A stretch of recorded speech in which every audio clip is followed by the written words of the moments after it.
I get the feeling you want to ask me something, Commander. I like talking with you, Liara, no matter what the subject. Then let us talk about you. Are you okay? I'm not sleeping well. The visions keep me up at night. I wish there was something I could do to help you. You need to be at your best, Commander. The crew relies on you for leadership. It can be a heavy burden. I can handle the responsibility of command. But if I don't stop Saren, the entire galaxy gets wiped out. I'm sorry, Commander. The last thing you need is someone constantly reminding you of how grim things are. Is there anything else you would rather talk about? I'd like to know more about the Asari. We were the first species to discover the Citadel.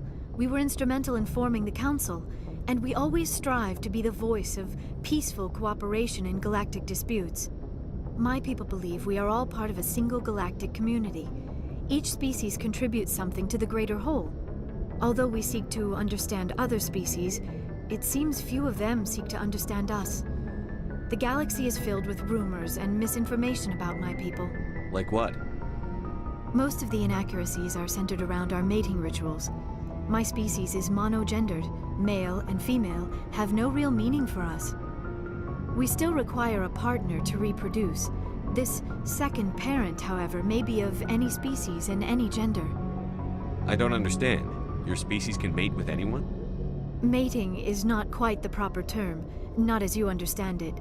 Physical contact may or may not be involved, but it is not an essential element of the union. The true connection is mental. Our physiology allows us to meld with other beings. We can touch the very depths of their minds. We explore the genetic memory of their species. We share the most basic elements of their individual and racial identities. We then pass these traits on to our daughters. It is how we learn to grow as a species and how we develop a greater understanding of other races. What happens to your partner after the union? Every relationship is different. Some unions are a single encounter with both parents parting ways afterwards. Others can be more long-term. Sometimes an Asari and her partner will stay together for many decades. Do you know who Matriarch Benezia chose as her partner? She rarely spoke of her partner. Though I know my father, if you want to use that term, was another Asari. Benezia never told you her partner's name? Union with our own kind is no longer common, not for the purposes of reproduction. Most Asari believe it weakens our species. Asari daughters inherit racial traits from the father species. If both parents are Asari, then nothing has been gained, or so conventional wisdom would hold. I am what is sometimes called a pureblood, though no Asari would ever be cruel enough to say the word to my face. It is a great insult among my people. It is possible Benezia's partner was embarrassed by their union. She may have been too ashamed to publicly acknowledge me as her offspring. Maybe she wanted to meet you but couldn't. Something could have happened to her. Maybe she passed away. You might be right. I hope you are. But I have no way to know for sure. Benezia never spoke of her partner. Whatever happened, it caused her too much pain to dwell on it. She raised me by herself, though that is not uncommon. Many Asari raise their children alone, particularly if the father species is short-lived. Often the partner will pass on long before the child reaches maturity. I should go. Goodbye, Commander.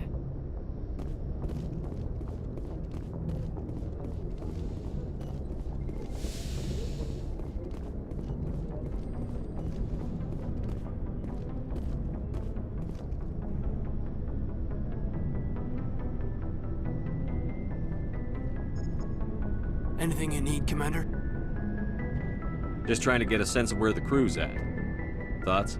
I didn't figure you'd have time to talk with all that's going on. There's gotta be some xenobiologists who want to read about the thorium. All in triplicate, I'm sure. Did you want to see me? I'm just looking for an ear. The debriefing wasn't the right place to say how ridiculous this is. Seems like every other race in the galaxy is wrapped up in their own problems. They don't want to see what's coming. Wanting to believe everything will be fine? Sounds like human nature to me.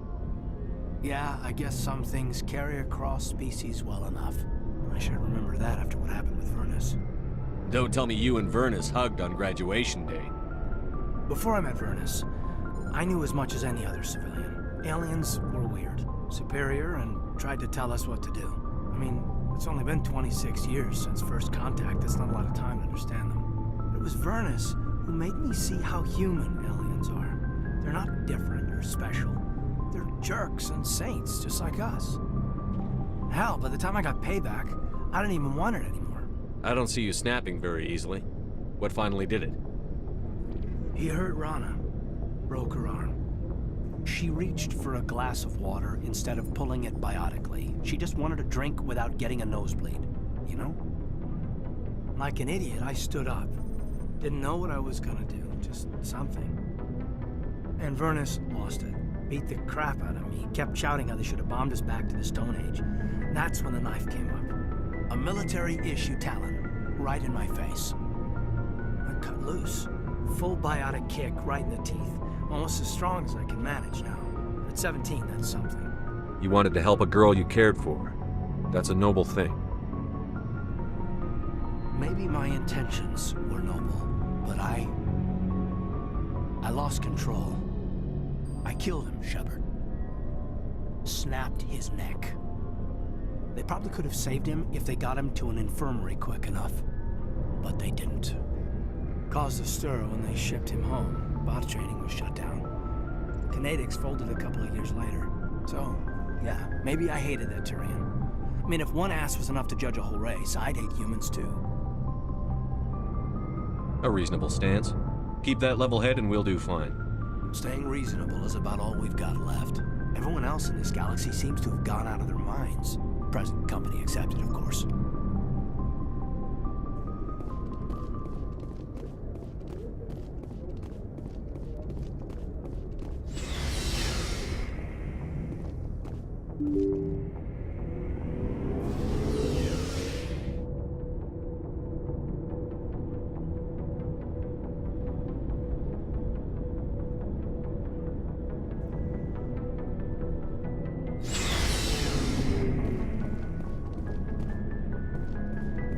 Commander, I wanted to thank you. What for, Garrus? For everything. Taking me with you, letting me be part of your team. I've learned a lot. I've thought a lot about what you've told me. About not sacrificing innocence to achieve the goal. About finding the best way through, not just the fastest. And I've been thinking about Dr. Salio, too. I'd convinced myself that he deserved to die, but then I started thinking about why I wanted him dead. I realized it wasn't because of what he did to those people. That was part of it, but I think most of it was because he got away from me. He escaped under my watch, and I didn't like that. I let it become personal. Words mean nothing until you turn them into action, Garrus. What are you going to do about it? Well, I'm going back to CSEC. I think I can make a difference there. I'll also reapply for Spectre training, but I'll do it right. I won't compromise myself to get there. If the people I'm sworn to protect can't trust me, then I don't deserve to be the one protecting them. I'm glad you see it that way. Keep that in mind when we meet Saren. Don't worry, Commander. I will.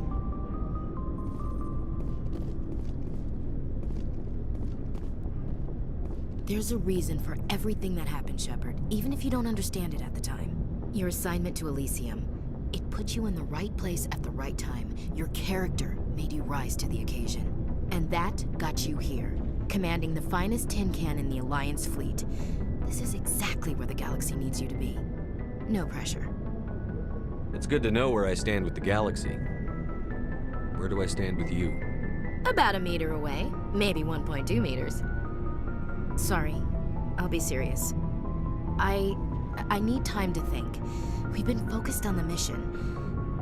When we're done, it'll be different, I swear. I hope you can wait. There's some old saw about waiting and good things, isn't there?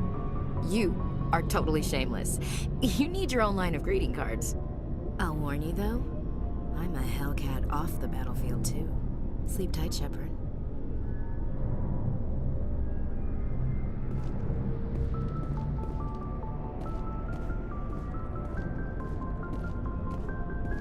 Shepard, So, you'd rather be a merc than help your people? I'm a fighter. It's what I do.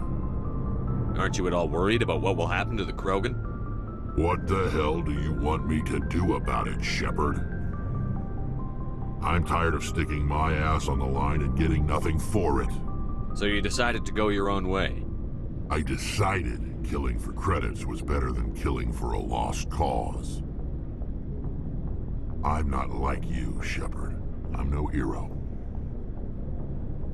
Bottom line, killing for credits simplifies things. You ever think about helping your people? I try not to. But there's a lot of Krogan mercs out there. I'm always running into them. Half the time I'm being paid to kill them. But that's just part of the job. You don't get to pick who your enemies are. How long have you been a merc? Long enough. I took my first contract right after I left my home system. It's good work if it doesn't kill you. I get the feeling you enjoy your work. Sure. You get to see the galaxy on someone else's credits, and most days end with a good fight. I've tried more organized fighting, private armies and such, but it gets too messy. I fight best on my own, or in very small groups. I don't like people relying on me, and I bloody well don't like relying on them. So long, Rex. Shepard.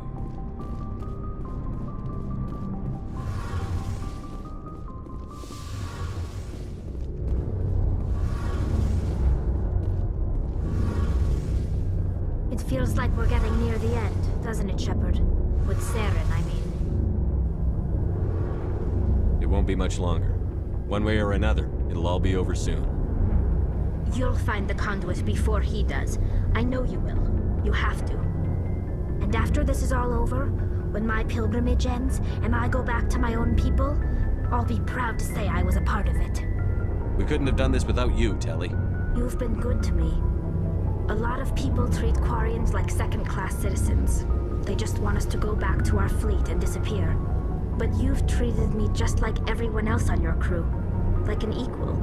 That means a lot, and it says something about you. Whatever happens, I just want to say thank you for that. I didn't bring you along as a favor, Tally. You're here because you contribute to the mission, and I need all the help I can get on this one. Don't worry. You can always count on me. I should go. See you later.